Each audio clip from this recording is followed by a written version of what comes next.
Hello friends, एम.एस.आर.ई व क्लासेसमध्ये तुमचं मनापासून स्वागत आहे. आज आपण पाहणार आहोत स्लीव्जमध्ये नेट फिक्सिंग कशा प्रकारे करायची. तर सगळ्यात अगोदर त्यासाठी लागणारा नेट घ्यायचा आहे. नेटच्या नंतर आपल्याला लागणारं मटेरियल आपण सगळ्यात अगोदर पाहू. जसं की जरी थ्रेड आहे, आरी वर्कची निडल आहे जी की 7 नंबरमध्ये निडल आहे. 7 नंबरची निडल घेतली. त्याच्यानंतर स्केल, पेन्सिल, मार्किंगसाठी हे सगळं लागणार आहे. याच्यामध्ये आता तुमच्याकडे पेन्सिल असेल तर पेन्सिल घ्या किंवा पेन असेल तर पेन. हे सगळं मटेरियल लागणार आहे जे की आपण मार्किंगसाठी. तर सगळ्यात अगोदर इथं मार्किंग घ्यायची आहे. तर आपण हे स्लीव्ज फक्त डेमोसाठी घेत आहोत. अंदाजे 4 ते 4.5 इंचची आडवी लाईन घ्यायची. इथे मी पेन्सिलनं घेते मार्किंग करून स्केलच्या सहाय्यानं.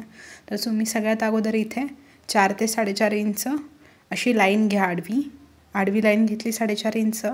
आडवी लाईन घेतल्याच्यानंतर त्याच्यावरती 2 लाईन घ्यायच्यात सरळ, त्या देखील 4.5 इंचच्याच घ्यायच्या.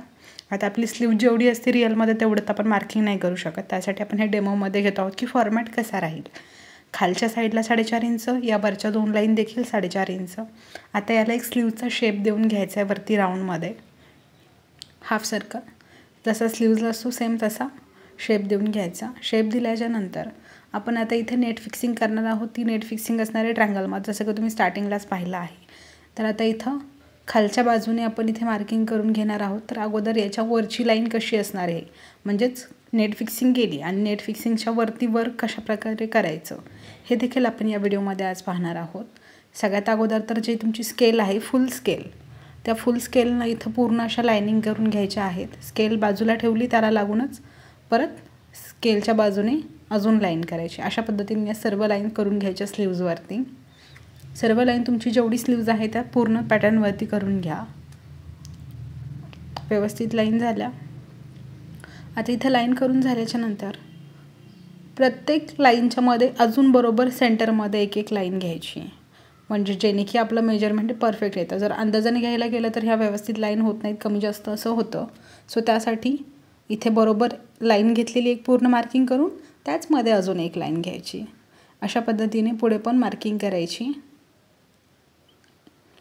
इथे देखील आता तशीच मार्किंग.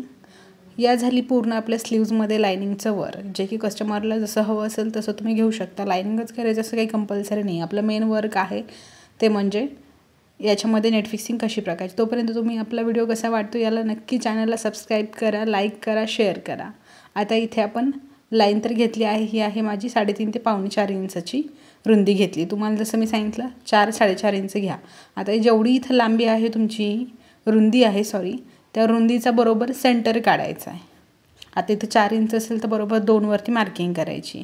आता स्लीव्जवर तुम्ही करत आहेत, तुमच्या सपोज 10 इंचची स्लीव्ज असेल तर त्याच्यात 5 इंचवरती ही लाईनिंग घ्यायची उंचीची, जेणे की नेट फिक्सिंग तिथपर्यंत करायची राहते. इथं अंदाजाने घेतली आहे आपण. नेट फिक्सिंगसाठी ट्रायंगल तयार करून घ्यायचा. ट्रायंगल तयार झाला, बघू शकता ट्रायंगल झाला. खालच्या बाजूने इकडे सुद्धा तशीच लाईन घ्यायची बरोबर ट्रायंगल शेपमध्ये. याचा सेंटर काढला आहे आपण या स्लीवचा. आता ही या स्लीवची खाली फिटिंगसुद्धा हाताच्या तिथं फिटिंग असेल तुमची सपोज 10ची, तर तुम्हाला नेट फिक्सिंगची रुंदी 5 ठेवायची. म्हणजे या बाजूला 2.5, आता जो आपण सेंटर काढला एका साईडला 2.5, दुसऱ्या बाजूला 2.5, अशी 5 इंचमध्ये मार्किंग करून घ्यायची. आता इथे मार्किंग होत आहे. याच्यावरती नेट ठेवून घ्यायचं आहे. स्टार्टिंगला नेट ठेवल्याच्या नंतर याला पिनअप करायचं आहे. आता तुम्ही इथे पाहू शकता व्यवस्थित नेट ठेवला. आता हे सगळं आपण आपल्या क्लासमध्ये रेग्युलरली पाहतच असतो, बट जे नवीन बिगिनर्स आहेत त्यांना थोडंफार कन्फ्युजन होतं. आता याला साईडने पिनअप करून घ्यायचे, पूर्ण पिन लावून घ्यायच्या. जसा ट्रायंगल आहे त्या ट्रायंगलला लावून घ्यायच्या. जर तुम्ही हे ब्लाऊजवरती करताय आणि नेट तुमचा खूप मोठा असेल, जसं की 80 सेंटीमीटर वगैरे नेट असेल, तर त्या टायमिंगला पूर्ण तुम्ही आता जसं ब्लाऊज सेट केला आहे स्लीव्ज, त्या स्लीव्ज एवढं जर तुमचं नेट असेल तर तुम्हाला हे पिनअप करायची गरज नाही. अगोदर ब्लाऊज पीस आणि त्याच्यावरती नेट असं सगळं पूर्ण रिंगवरती ठेवायचं आणि रिंग फिट करून घ्यायची. मग तुम्हाला या पिनची गरज पडत नाही. आता इथं आपण शॉर्टमध्ये पाहतोय किंवा तुमचं नेटचा फॅब्रिक कमी असेल तर त्यावेळेला हे जी पद्धत आपण यूज केली त्या पद्धतीनं नेट फिक्स करून घ्यायचं. खालच्या बाजूने देखील पिनअप करायचं. खाली पण पिनअप केलं. ओके.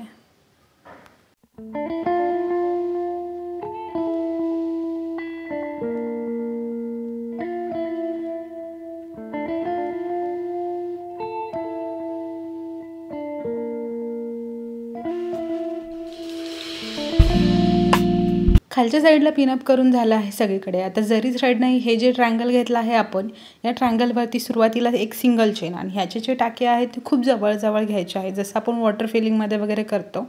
तर आता इथे सिंगल चेन करायला सुरुवात झाली आहे. असं सेम तुम्हाला सिंगल चेन स्टिच करायची, पूर्ण ट्रायंगलला करायची, वरती करायची नाही, लाईनमध्ये नाही करायची, बाकीच्या किंवा स्लीवचा जो शेप घेतला त्यामध्ये नाही. फक्त हा जो ट्रायंगल दिसत आहे या ट्रायंगलला सिंगल, डबल आणि झिगझॅग अशा 3 चेन याच्यावरती करायच्यात. आता तुम्ही व्हिडिओमध्ये पूर्ण कंप्लीट पाहू शकता.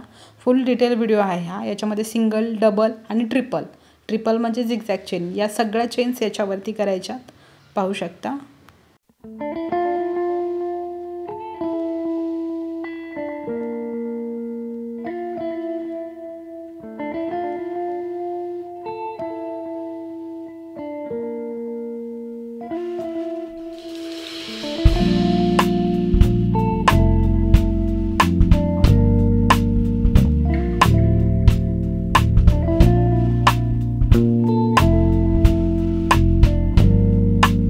आता सिंगल जी चेन आहे ती सिंगल चेन होत आली आहे. सिंगल चेन झाल्याच्या नंतर नॉट द्यायची. नॉट दिली नाही दिली तरी काही प्रॉब्लेम नाही आहे, डायरेक्ट असंच कंटिन्यू केलं तरी पण तिथं व्यवस्थित पॉईंट यायचा. फक्त एक चेन घेतली, आता त्याच्याच बाजूने अजून एक चेन आतमधल्या साईडने घ्या किंवा बाहेरच्या बाजूने, एकच येतं. इथे मी बाहेरच्या साईडने घेतली, तुम्ही आतमधल्या साईडने घेतलं तरी काही प्रॉब्लेम नाही आहे. डबल चेन कंटिन्यू करायची.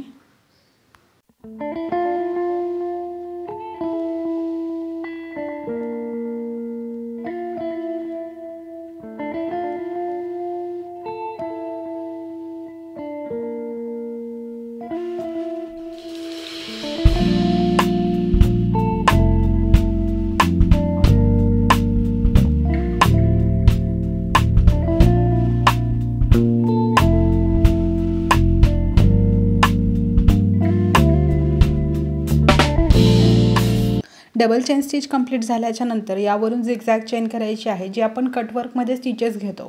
सिंगल चेन, डबल चेन आणि नंतर त्यावरती झिगझॅग चेन. सेम तेच इथंसुद्धा आहे. सिंगल, डबल आणि त्याला लागूनच झिगझॅग चेन घ्यायची आहे. झिगझॅग चेन घेताना खूप जवळ अशी घ्यायची. हे तुम्ही बॅक साईडला नेट फिक्सिंग करा, कुठेही नेट फिक्सिंग करा, याचं प्रोसेस हीच असणार. यामध्ये सिंगल, डबल आणि झिगझॅग अशा 3 चेन याच्यावरती येणार. आता इथे खूप जवळ असं झिगझॅग घ्यायचं आहे. आपण जे क्रॉसमध्ये स्टिचेस पाहिले, फर्स्ट, सेकंड, थर्ड डेमध्ये पाहतो तेच आहे.